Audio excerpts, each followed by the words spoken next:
Finish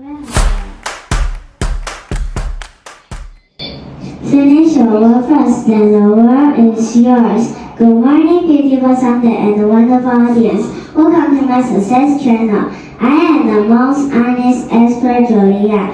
Here I am to talk about why it's important to finish your work first. I am not going to convince you, but to tell you the truth. As a student in Taiwan, I find a way to really enjoy about homework from positive teachers. Honestly, it's tough, but it works. I consider my Chinese homework as the blue card in card game of Uno. Is that magic so high in the endless blue sky? My homework is the green card. Once I solve the math problems, I can have in my mind. I grow not only taller but also stronger and wiser.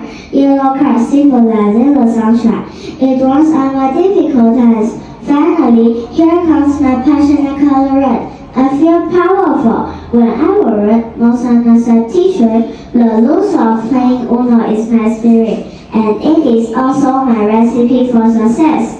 And then I would like to show you the fact I design myself is my unique cricket, and my spirit is no give up. My name is Julian. Thank you.